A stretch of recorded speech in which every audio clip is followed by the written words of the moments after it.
July 3rd, 2012. It is about 7:02 p.m. and this is the regular Board of Trustees meeting. Having called the meeting to order, I would now ask our clerk if she will please call a roll. Trustee Head. Present. President Klein. Here. Trustees O'Brien Berglund. Here. Fortner. Here. Stanifer. I'm here. Wecken. Here. And Zappa is absent. Thank you. Item number 3 on the agenda is comments from, item number 2 on the agenda, review and approve the minutes of the regular board meeting of May 31st. I'll move to approve the minutes from the board meeting of May 31st, 2012. I'll second. Are there any suggested corrections or edits?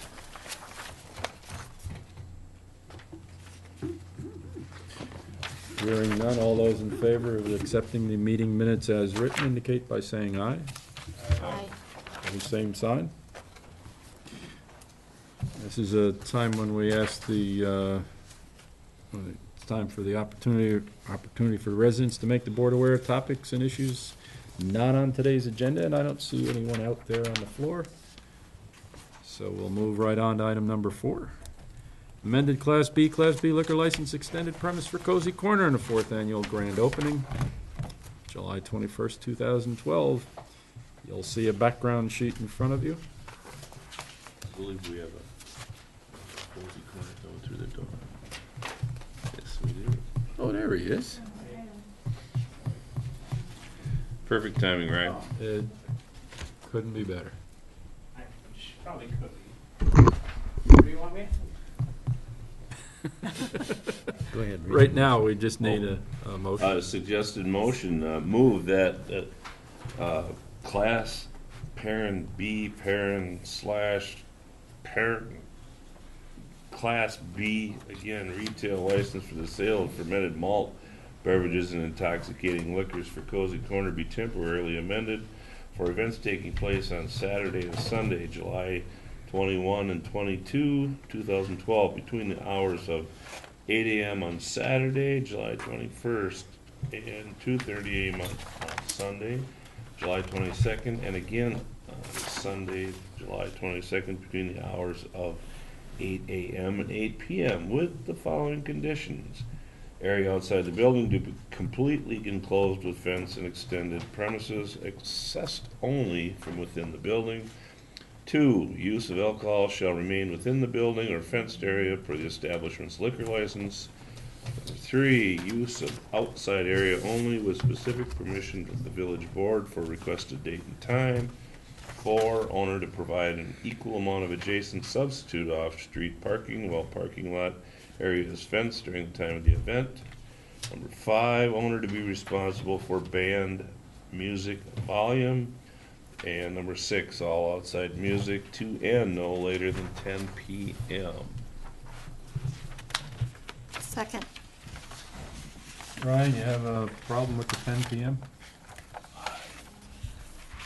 No, I don't have a problem. The reason for asking it for a little longer was just for the sake of last year it rained. The band is supposed to start at 5:30, get done at 9:30. Last year it rained, they started an hour later. And of course, unfortunately, band people don't like to listen and say be done at this time. And the community likes to call exactly at 9:59 to tell you you're past 10 o'clock. So we're just hoping for a little lenience if something does happen. But the band is supposed to go. If it doesn't, it's fine. That was all we were asking for. Okay. So. And if everything, like usual, just always goes perfect, so it should be done by 9:30, so. Yeah. Dan? I think we should grant him till 11. I mean, we let Pepperfest play till 11. Why should we discriminate against him? Chief? Any comment? Ultimately, it's up to the board. The only reason that I said it at, or that my recommendation was at 10 p.m. is because the location is a bit different and the openness of the business up there, and obviously being on the north end. And in the first 3 annual openings, it was at 10 p.m. and there, other than apparently there was an issue that he had that I'm not aware of related to somebody complaining about the noise, is that the 10 p.m. was kind of the past practice. This board sets those times, and my recommendation is my recommendation, so I will abide, or my officers will abide by whatever time you set. And the only reason I bring it up is because of your note at the bottom of the next page. And like I said, it's not a big deal. It's just as the years go on, we're trying to fix every little problem we had. And the new skinny was playing. They're a 4-hour set starting at 5:30. So we don't really want to go later. I mean, it's not Might I us suggest pushing that- the boundaries. But if it rains, if it does, something does happen. Like the first, we had a little electrical problem, so they were starting a little later. I mean, stuff unfortunately happens, and we're figuring that out. So it just was in case of a type thing. But they're supposed to be done at 9:30, and The 10 actually acts as a little more of an incentive to Sure. wrap it up at that time. well, I believe. All right, anybody else? Well, I was gonna say, I mean, I agree with Dan. I mean, as far as, Pepperfest goes till, 12, 1 o'clock sometimes. And that's, I mean, talk about noise. I mean, It's where noise. I'm at, I get, we get blasted, still with music at that time of day, I mean,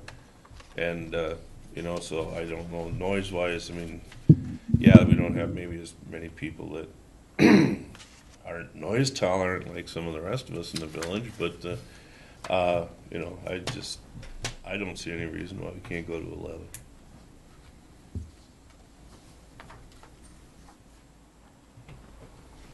I guess I'll only make one other point, and it's to Stan's point. People typically know that Pepperfest is occurring the third weekend in August, and they, I think, somewhat give some leniency to that weekend because it's a community event and not established to one particular business in town.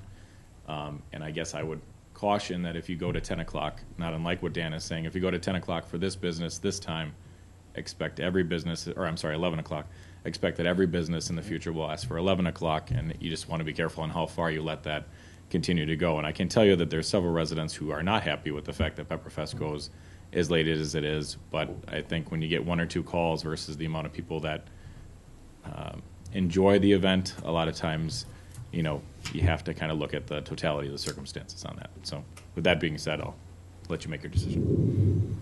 All right, we have a motion on the table. All in favor of the motion as read, indicate by saying aye. Aye. Opposed, same sign. Aye. Okay. At this time, since you're up there, Ryan, I just want to publicly, once again, thank you for your participation in our centennial. From everything I've heard, it was a glorious success, and I heard comments about this, and boy, your name came up, and those ice cream floats was It was a good time. mentioned often. I definitely enjoyed that. So I made my mom work, and she liked it. And, That's good. and it actually ended, I think, right when everyone was done, we served our last scoop of ice cream, and the tap went. So, I mean, it actually ended perfect for us. So 3 hours, I guess, was just Yeah. right. All right. So- Thanks, Ryan. I appreciate it. Okay. All right, next on the agenda, item number 5 is for the Pepper Festival. So,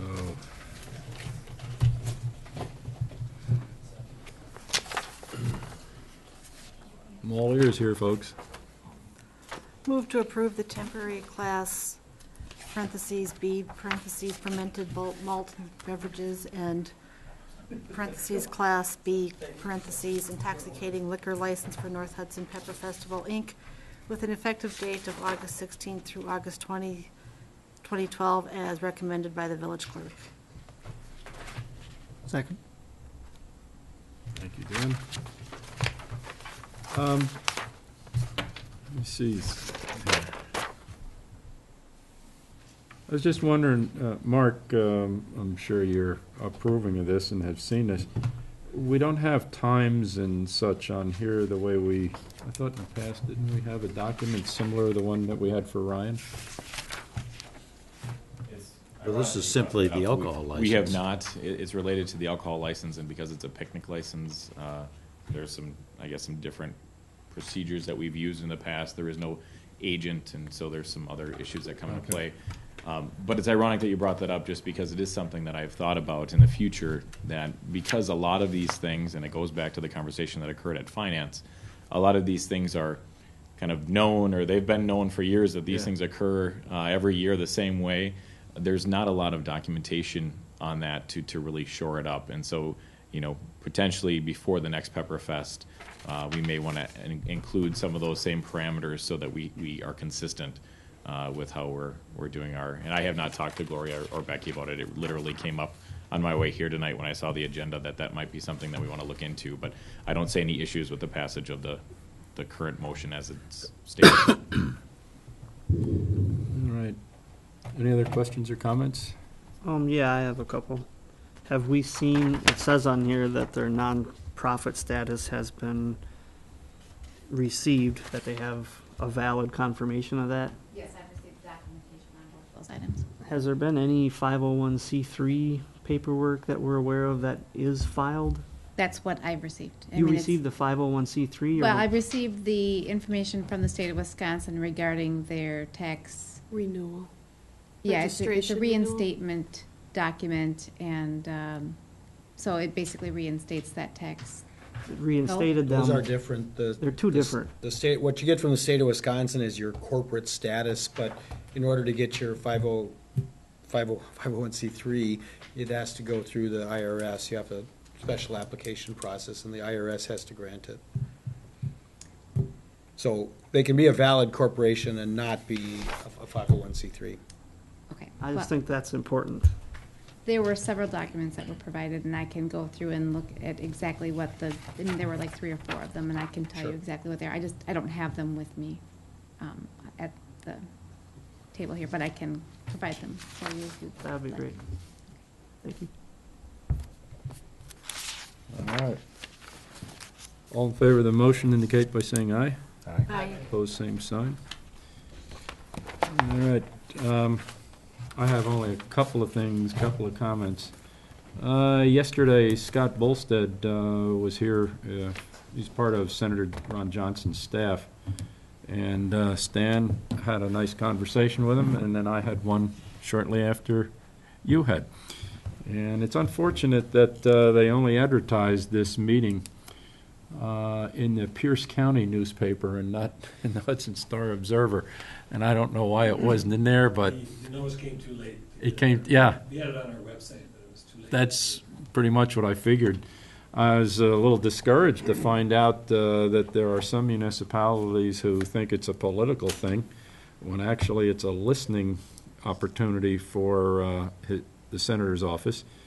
And also that the average turnout turns out to be something like 1.3 people, which is a shame. In any event, he left. Stan, did you get one of these? Yes, I did. And Becky, you have one, and I have one. This is the 2012 Consumer Action Handbook. It's put out by the GSA. It's got quite a bit of information in there, which may be of interest to some people. Feel free to come in and take a look at it. I only have one other item that I'd like to read, and this is from. This is unsolicited, and I'm not going to tell you who it's from. I'll tell you it's from a resident.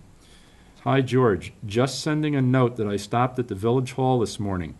I talked to 4 different employees, either on phone or in person. Every one of them was polite and personable. I appreciate that, as they seem to care. Many thanks for that to all the staff there. Thought you would want to know that there are super people working there. Nice. I'm sure you folks don't get accolades frequently. It's nice to know when somebody takes the time to say thank you. You've done good. Gloria? I have nothing. Hey. Move quick. Becky? Do you want to talk about the water? I sure can. I thought you could. This morning, we received information regarding a voluntary water restriction that the village residents have been asked to comply with. It is voluntary. However, the City of Hudson Water Department is asking that residents, especially during the hot weather, consider watering their grass and doing their outside watering between the hours of 7 p.m. and 7 a.m. The information, there's more specific information on our website that people can take a look at, as well as posted here in the Village Hall. And I believe information was sent to the local newspaper, the Star Observer, and the Hudson Patch on that as well. The other item that I wanted to just mention quickly is the change to the date of the yard waste collection. Veolia had sent letters out to those residents who subscribed to the yard waste collection, changing the date from Friday to Monday, and this was the first week that was to be taking place. So Monday is now the yard waste collection date for all residents of North Hudson who subscribe to the yard waste collection service. And then also just for this week only, because of the holiday tomorrow, all garbage collection will be delayed by 1 day. And that is all I have. Thank you, Vicki. Next on the agenda is Plan Commission, and the section is vacant. I'm assuming the We Plan did not Commission meet. did not meet, correct? And next on the agenda is the regular Finance and Personnel Committee recommendations. We had some claims this month. I move to approve the June 2012 non-recurring claims totaling $9,684.73. Second. Are there any questions? If not, I'll have a roll call vote. Start with you, Dan. Yes. Yes. Yes. Yes. Yes. Yes. Thank you. Resolution 2012-07, providing for the sale of general obligation refunding bonds. Gloria, you want to talk to that for a moment? Sure.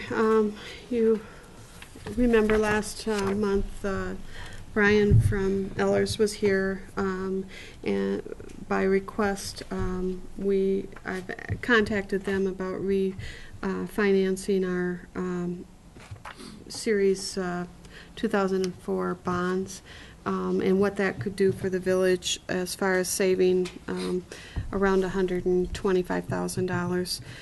What this would do is authorize Ellers to work for the village to make that happen. It also gives amounts of what those obligation funding would be. The only thing that I'll stipulate is that if we do another project or that gets approved, if they decide to go forward with a project like the shop yards or some other public works project, we could possibly include that money, which in with another resolution in order to do that. And that's it. The Finance Committee did recommend approval of this resolution, and I did tell them that one of them might be required to read the entire resolution. It is a formal matter, and I want to make sure that everyone is aware of this. And so, without further ado, I'll ask if there is a member of the board who would like to read this. Okay, Daryl's being quiet, so I'll get it. Thanks, I'll give Dan. her a shot. Get out of here.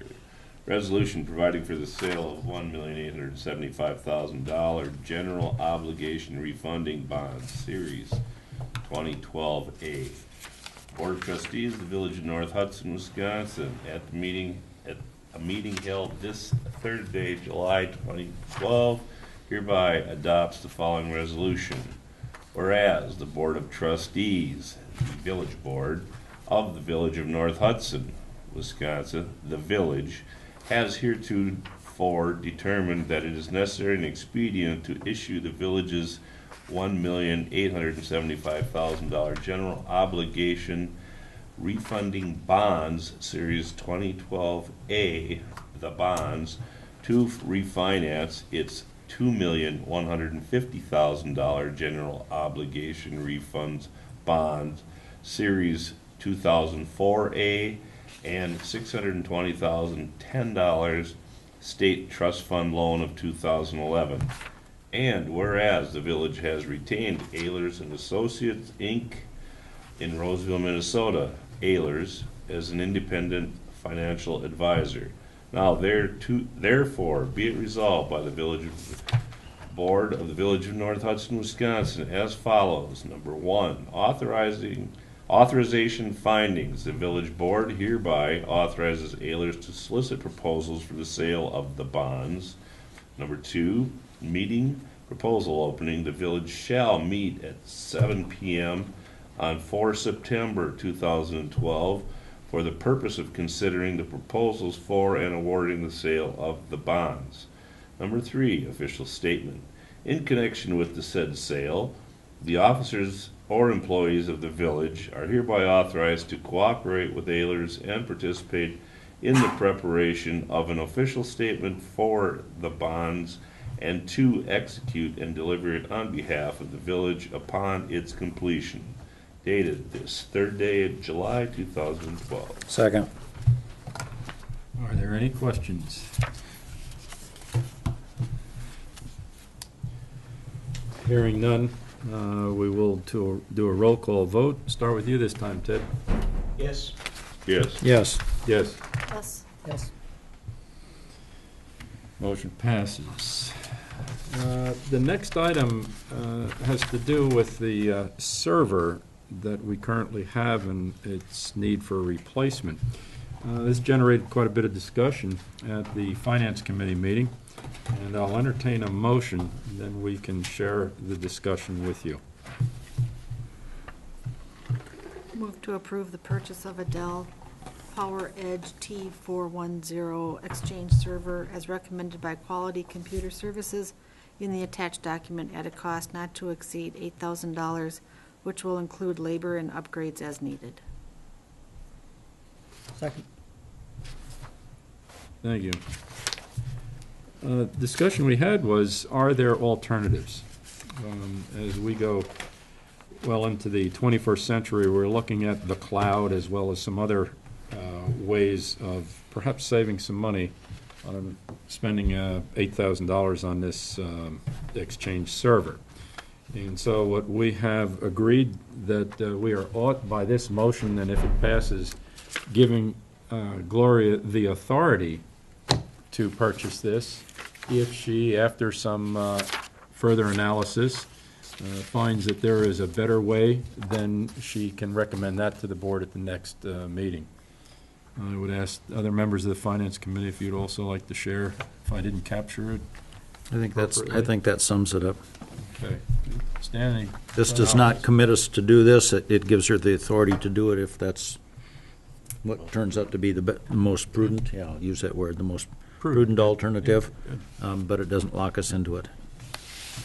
the other board members have any questions? Was there only one bid for this? Gloria has done due diligence on finding the best vendor for this product. Without going into a lot of detail about, let's just call it past history, we've been satisfied with the quality of this company, Okay. as well as with the product that they have to offer, at the price they have to offer. We did not go out for bid. We did our own in-house analysis. Good question, though. Glad you asked. George, labor and upgrades are as needed. What's that involved? Gloria can handle that. Sorry. When the computer is installed, I mean, regardless, if you get the same computer, you should be able to get it comparably regardless of where you get it. If it's the exact same computer, it should be the same cost. Labor to install it, put it into place, make sure that all of our computers are functioning, and then upgrading all of the other software to that new server. So it doesn't extend beyond the initial installation of the new server? Right. It just happens that this is also our monthly provider. We have a service agreement they come in monthly and just spend like 2 hours reviewing, making sure everything is working and functioning well. And since they've been in place, we have had way less trouble, and our computers are being, the information is being updated the way it's supposed to be. Another comment. Those of us who have been involved with the Exchange server since its inception have been rather, well, let's put it this way. The email system is rather cumbersome, as you've probably found out. We believe that with this server, that will be addressed, and correct me if I'm wrong, Gloria, but it should be a lot more user-friendly. So George, more importantly, is it going to take care of your virus issues? I don't think, well, to answer that, that That that came off his virus personal problem was off my personal account, my Yahoo account, not the village account. So you got something too, huh?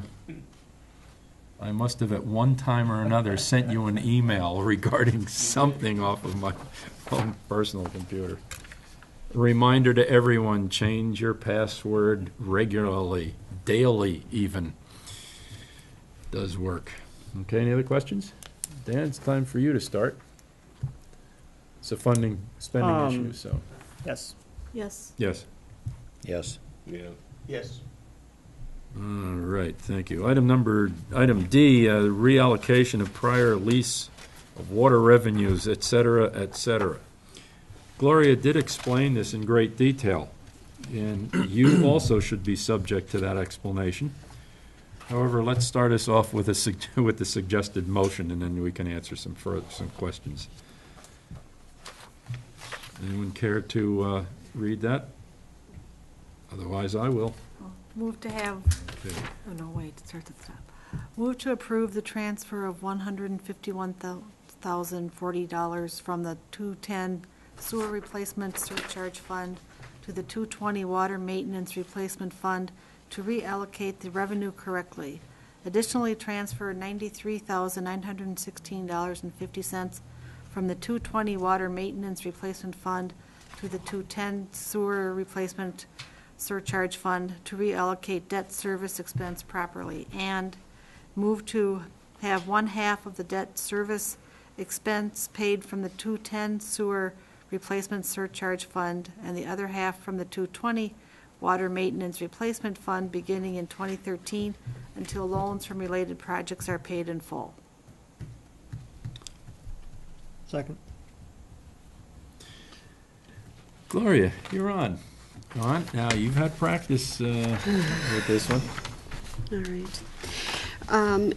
In past history, there's two revenue sources for these funds. One is from the sewer replacement fund that shows up on residents' sewer bills. Those fees are collected by the city, and then a check is issued to the village, which goes into the sewer replacement fund to be used to replace sewer lines in already existing residential and commercial areas.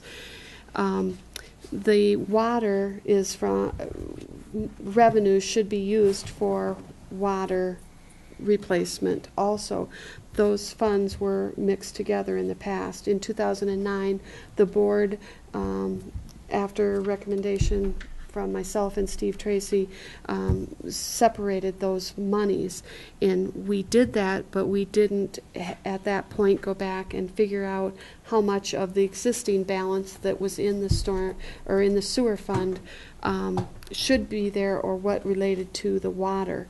So what this would do is, they're already separated now, but it would allocate the money to the correct fund where it belongs. Does that make sense? Yes. Thank you. You got that, Doug? I didn't see you taking notes there. It's all right. Locker in. Water in, water out is basically what it is. Call Becky. One of the funds is the water in, the other fund is the water out. Did I get that right? Kind of. Yeah. Is that it? As long as we're not saying sewer in and sewer out, we're all right. Yeah, that's Okay. very, very accurate. Does this require a roll call? You know, very few things require a roll call from a village standpoint, Yeah. but it's usually a good idea to take a roll call vote on financial. On this? We just move money around. We're not collecting it. Okay. Do what you want. You're All right, the Ted, chief, but it's a good start us idea. off on this one. Yes. Yes. Yes. Yes. Yes. Yes. Do you see how well that worked? And it's item D. Item E, Emergency Management Director appointment. Interim versus Deputy Director, approval requested on this one. And Becky, would you be able to go back and read the motion that was made during finance? I sure can. And then after she's done reading that, we can explain that, we think. The motion that was made at finance was to recommend appointing Chief Mark Richard as interim emergency management director and deputy emergency management director for the Village of North Hudson. I'll remake the motion. Thank you, Darrell. Second. Let me throw it open to questions. What's the long-term solution, George? Long-term solution. I cannot give you a lot of detail, but by the next board meeting, I will be able to announce, if not before, that we will have a new chief of the EMS. Not that chief, Yeah. different chief. Got it. Okay? That new chief will also be an emergency management director. I will be asking to have on the agenda to hire that person as somewhat, I guess you could call a subcontractor for the Village of North Hudson to be our emergency management director, which would then mean that Chief Mark Richard would be the deputy. What's the lapse of time between the intern and the naming of the new director? We hope less than a month. What is a job description for Mark as the interim?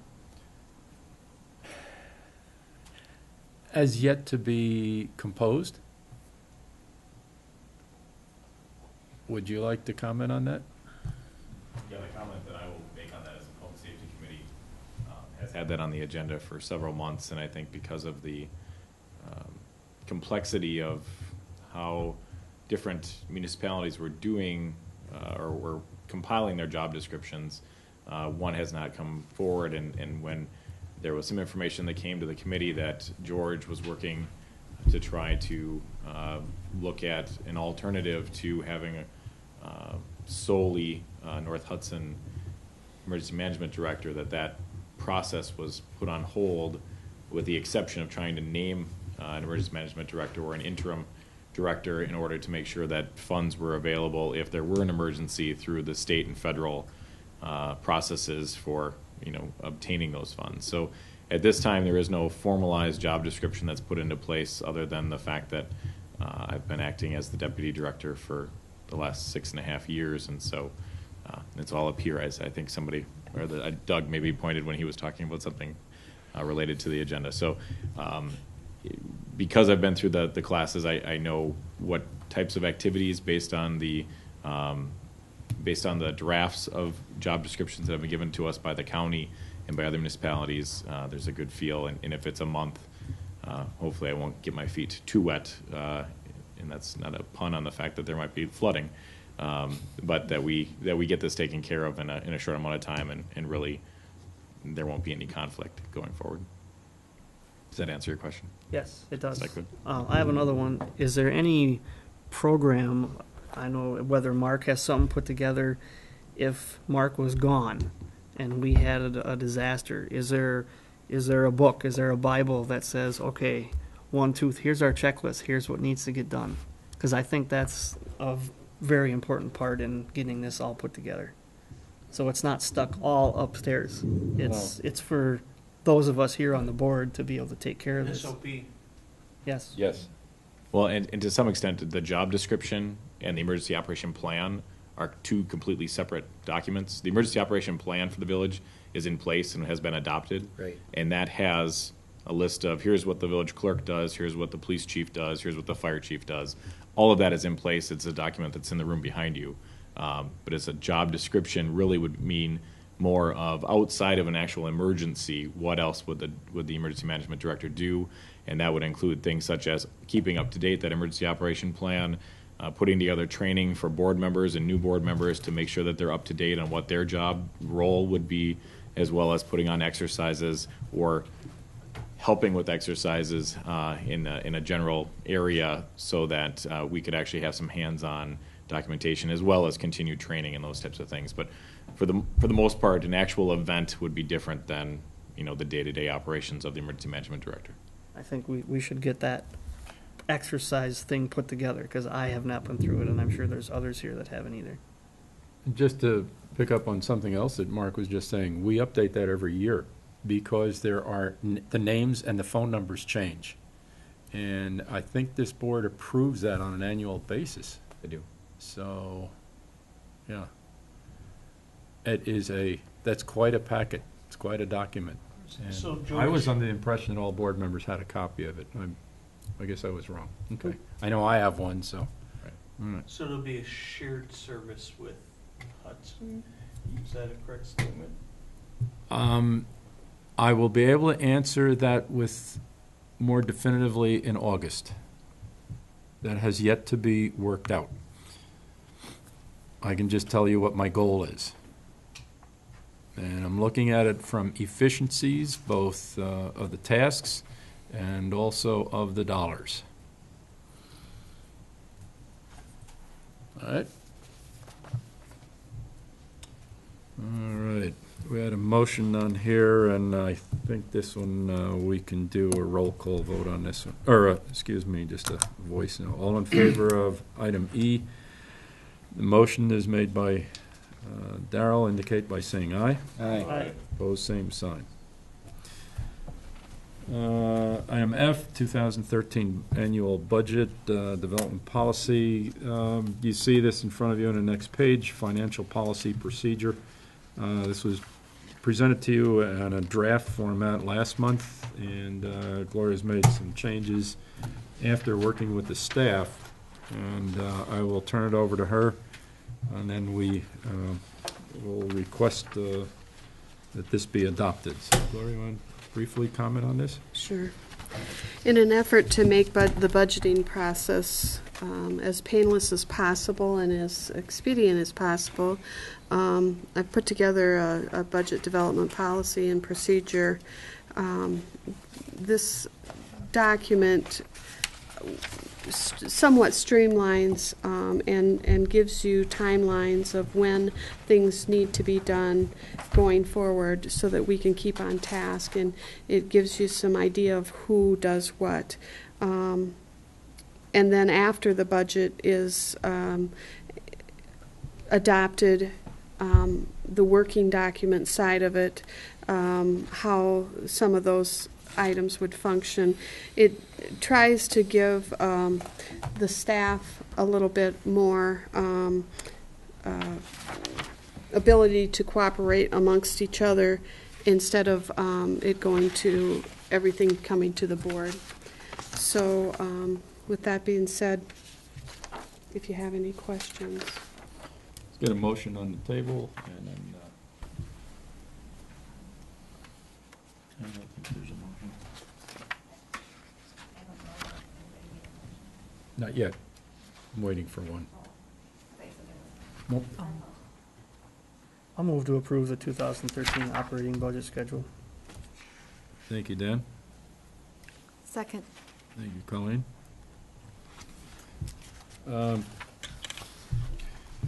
As you look this over, and I have no doubt that you did, do you have any questions? Does it make sense to you?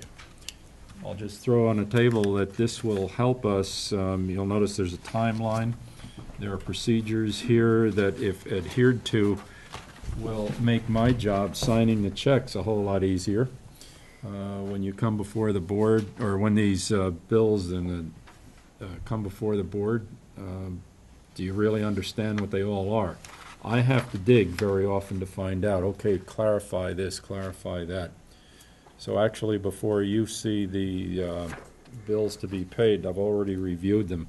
But this is going to help me, and it's going to help Gloria as we not only prepare budgets, but we also approve the spending of the money in certain areas. So that having been said, if you have any questions, now's a good time to ask them, or at the next meeting, or the one thereafter. I think you did a pretty nice job laying it out. Thank you. Gloria, did you hear that? I did, thank you. Did it make you feel good? Okay.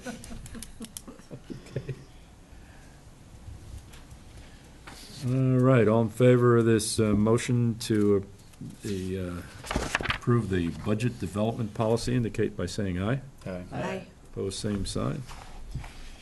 Public Works. Before you move on, since Oh, it was approved, yeah. right behind it, you'll see the 2013 operating budget schedule. Please remove that from your board binder and attach it with the document that is in front of your books. That is our working document starting, and by following our new timeline, I needed to present that to the two department heads, which they have received their section, but this is for the board's use. And I believe Ted did not have a budget binder.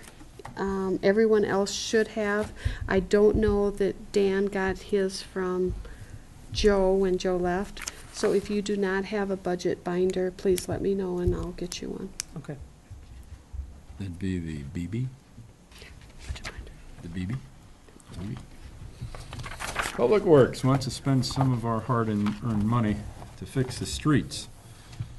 So we'll ask the chair for an update, and then we'll go on about the business of fixing the street cracks.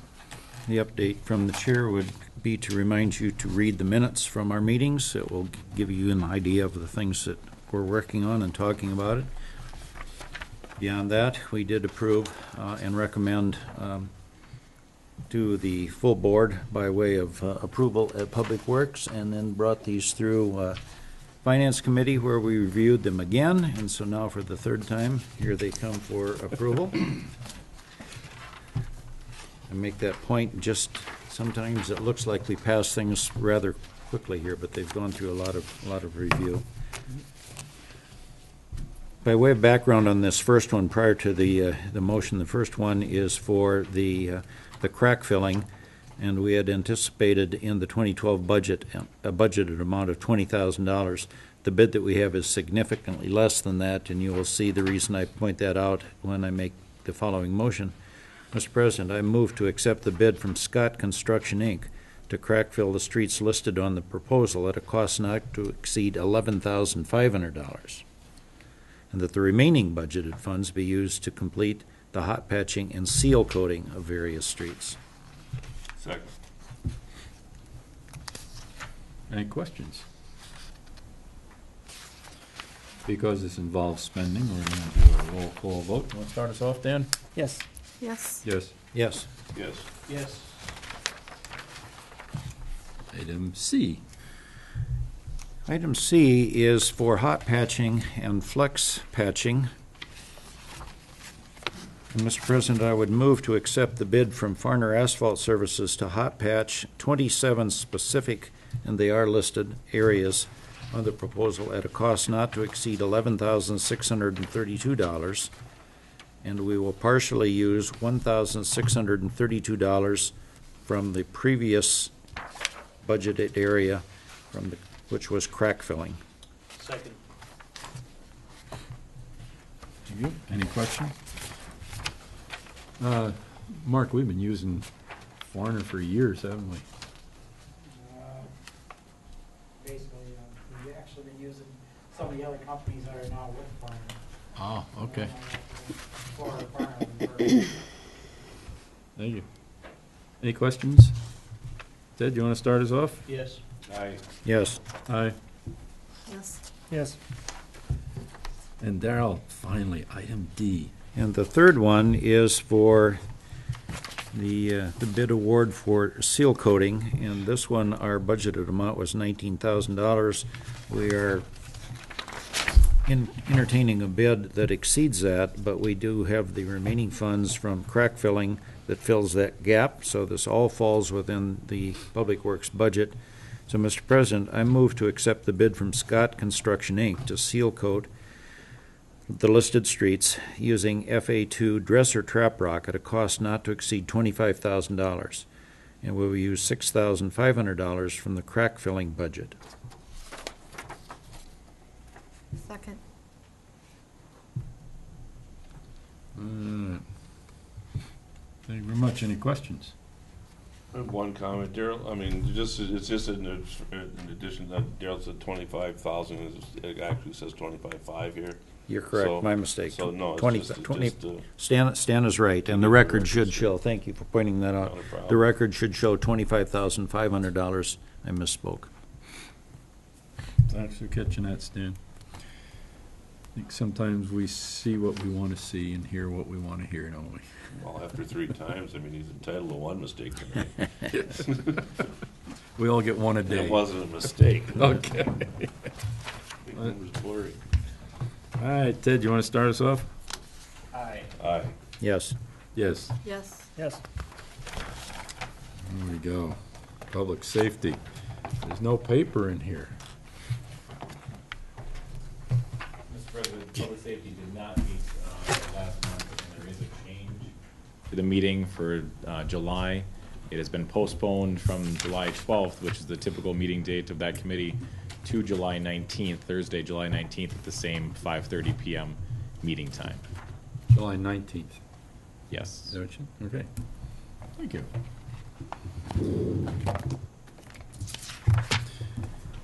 Public welfare. Oh, George, as Daryl recommended, we can all check out the notes, or the meeting minutes from our 21 June meeting, and we had a couple of agenda items. One of them was to review the animal impounding facilities option, and is our recommendation to, the contract isn't up until December of this year, but there's several new facilities in the area, and we have did some research both through our animal warden and thanks to this village staff, Becky and everyone, for supplying us with more information on some of these other facilities, and we decided that right now we've had good success with the Animal Humane Society of Woodbury, and basically recommended to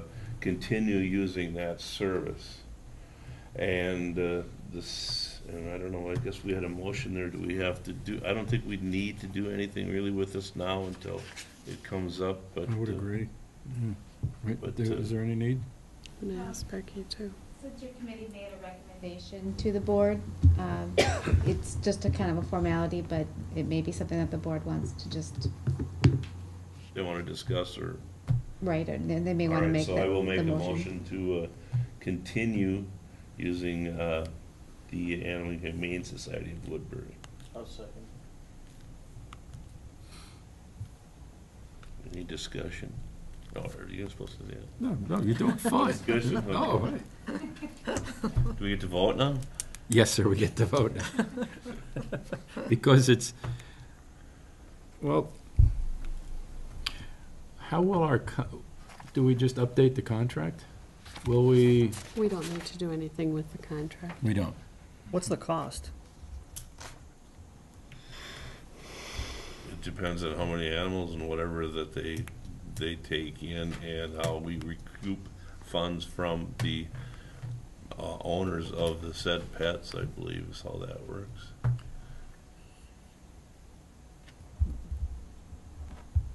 All right, so your motion simply is to just continue using this facility for animal impounding. Okay. Dan, you want to start us off? Yes. Yes. Yes. Yes. Yes. Yes. Okay, and the second item that was on our agenda was dealing with kennel permit applications and specifications. Now, the best that we have been able to, this is covered in Chapter 10, Animals of the Village Code Book, and apparently there's been a kennel permit. There's been language in the Chapter 10, Section 13, Control, that just mentions a kennel permit and their specifications. We have looked, there is no permit application, there is no formal, we haven't been able to find anything other than it is in the code book, and it has been there since at least 1990, and hasn't been an issue. The reason I believe it was brought up and it was on the agenda of the Welfare Committee was that there has been some complaints of a couple or some residents about certain other residents that have more than 3 dogs or whatever, and they're not doing a very good job of taking care of, there's a noise issue and also a sanitation issue. And it was the committee's thought that we have ordinances dealing with noise and sanitation already in the books. So we didn't think that it was really necessary to, further extend the kennel permit language. And in fact, we made a recommendation to, we voted to have a motion to clean up the section 1013 to eliminate the designation of paragraph 1 and to eliminate paragraphs B and C. If you would like, I can read that, but the members have that document in front of them. And it has been, it is the wish that the Public Safety Commission would take also a look at this in case there are any enforcement and or other duties. I like that. We got 2 committees going to be working together to fix this. So I without don't know getting if there's off, anything to fix, but Well, other than cleaning up the code. But that's I mean, my point. yeah, That's fixing it. Fixing shortening the code. ordinance book, one of my goals. yeah, I'm on board with what Stan is saying from that standpoint, but I guess without getting too far off into the weeds, an issue has just been raised that I'm curious about. If we have a situation where we have noise problems and sanitation problems because a bunch of animals on premise. Hmm. What I'm also hearing is that this is not being enforced under any provision that we've got. This sounds like a whole different issue than what we've got here, but all of a sudden I'm curious if we've got complaints because of that situation, how is it being addressed? As long as you restate the question, just because I was trying to follow with the other stuff as well. My question is, what I heard is that we currently, allegedly, isn't that the right word, Mr. Attorney? Allegedly, we have a situation in the village someplace where we have complaints arising because of noise and sanitation because of animals on premise. My question is, what's being done about it? There are a couple of things. There are actually 2 that I can think of that are specific to the reasons that the committee was given. I guess the question or the direction as to how do we do this kenneling, because there is a resident who has a neighbor who tends to have a large amount of fecal matter building up in their backyard, which is close to the other neighbor's yard or windows. And also that the noise, because of the number of dogs, which are more than 3, which is our current code, were in violation because they had more than 3 dogs, again, our current code. And so it was brought to the attention of the committee, the clerk and the staff here, okay, if they have more than 3 dogs, then they have to have a kenneling permit. How do we go about? And the person that has the more than 3 dogs said, well, I'd like to proceed with trying to find out how to get a kenneling permit and to make it happen so that I can go ahead and have my 5 dogs. What's happened in the meantime, based on the fecal matter, is we've addressed it, sent an officer up, and done checks to make sure that the fecal matter was cleaned up. The issue that has become very apparent to the police department is that this is an issue that tends to then build up again, for lack of a better word, because of the nature of dogs. And so, the resident is now finding that they have to call and file a complaint every 2 or 3 weeks for the same issue because of the number of dogs that are on property and because of the lack of compliance by that particular dog and property owner.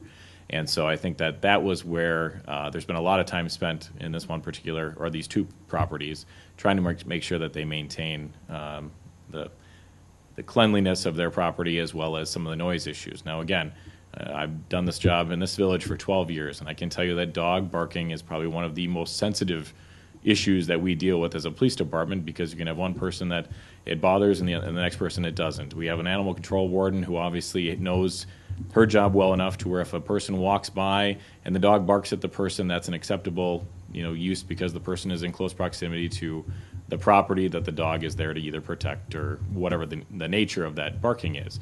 If there's no one in the area and the dog's barking, then of course it's a nuisance. And I can tell you that, based on past practice, municipal courts have to look at this on a case-by-case basis and determine whether or not, if we get to the point where we're citing someone because the neighbors are so upset, how do we get that to go forward through a municipal court and issue citations? So in a long answer to your relatively short question, on a case-by-case basis, it really depends on the property owner and how well they monitor their dogs and the things that are associated with them. We will be talking about in the Public Safety Committee this particular issue as it's going to go on the agenda with the enforcement side of it, and really how can we make the enforcement side of it, and we get the common question of, don't you guys have better things to do?